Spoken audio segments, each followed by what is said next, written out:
Yeah. So now we know what African Crown Global Bank is an online bank. Yeah. As we speak. Yes. If I want to open an account, Yeah. how do I go about doing that? There's a link of opening account. Where if you are a business, if we are a church, if you want a personal account, there's a link on our website, and we'll put that link as well on online and so on. So the bank it's more driven by people, not by me as a founder. It's driven by people. Explain that to us. Meaning, it's the bank that it's been designed to create jobs. Okay. Through churches. Okay. Every country, every township, every city, you have churches. But I will make an example with the Muslims. Muslims, they remember their God 5 times a day. True. Every day, 5 times a day. Others religions, Christian apostles and so on, they remember their God on Saturday and Sunday. Once a week. Once a week. But the structure is there. Yeah. Every day, the structure is there, exists, but we go to that structure on Sunday, and luckily the ZCC Wednesday, they go there at least. But what is in that 5 days? Yeah, what happens? What happens?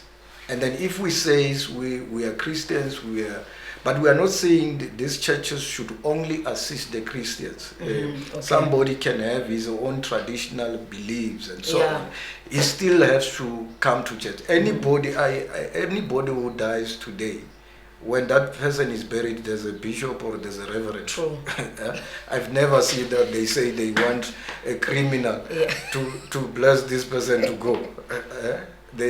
Let's shoot guns. Yes, they shoot guns, but there's a pastor there who will pray for these people. They can do whatever, shoot and so on. So then we turn the churches to become distributors of generational change, to become agents of real generational change, to become real missionaries, right?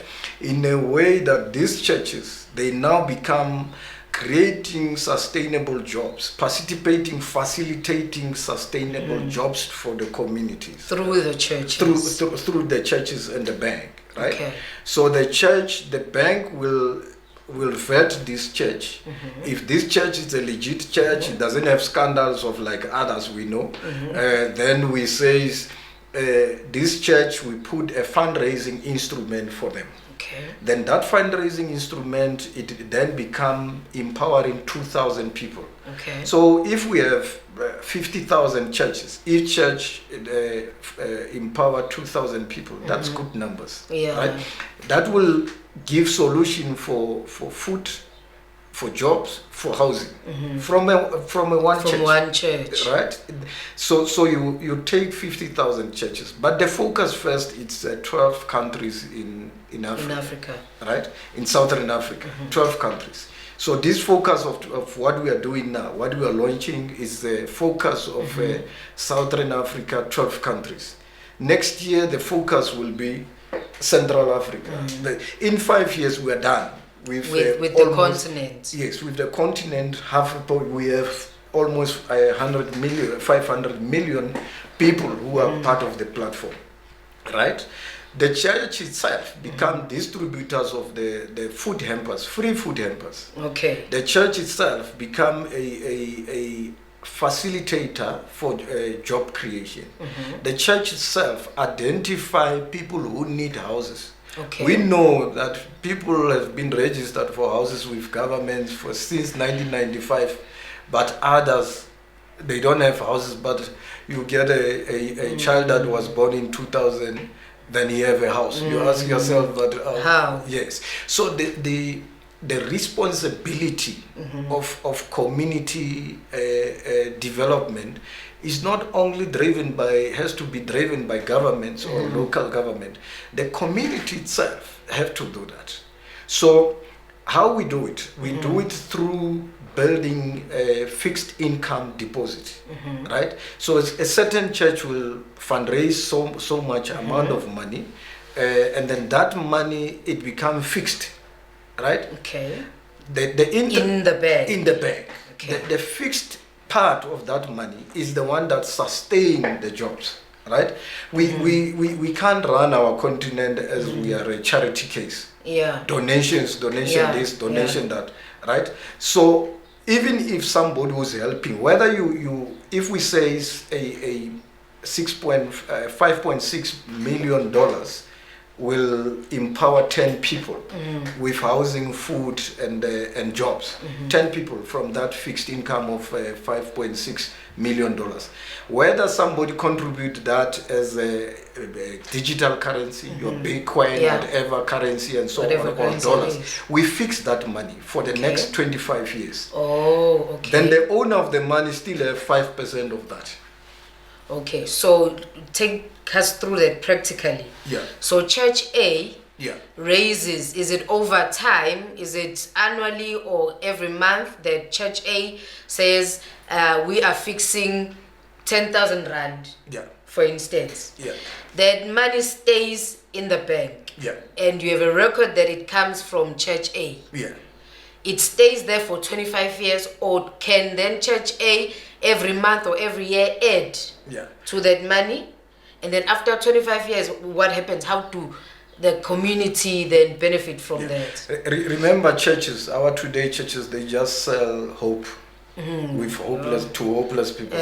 Hope with no solution. Yeah, we need practical solutions. So this is a practical solution that we are bringing. We as a bank, as an offshore global bank, then what we'll do, we will create a fundraising instrument for that particular church to say every 10 people you must raise $5.6 million for 10 people, 10 whether they are community members or what.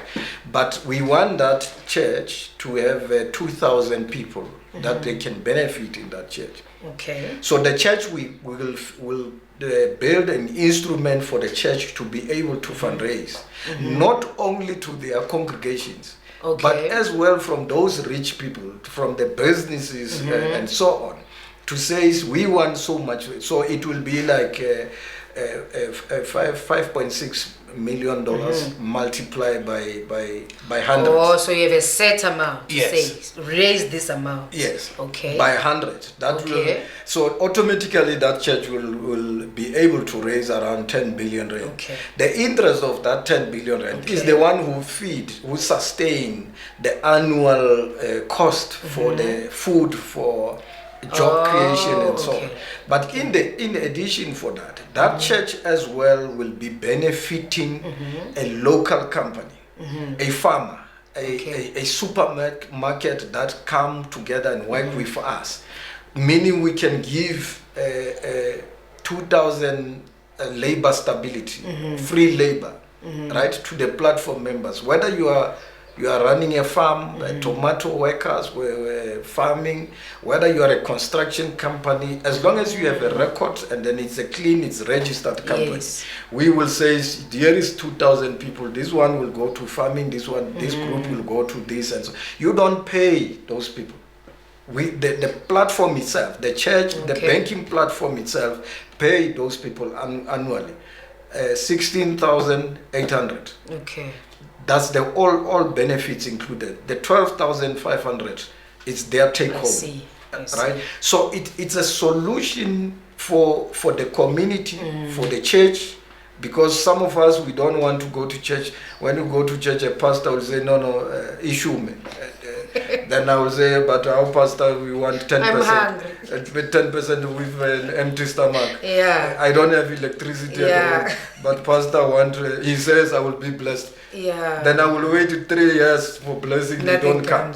Yeah. Right? Okay. So through the church is then becomes a vehicle of a solution in every community, starting in Southern Africa. Yes. Yes.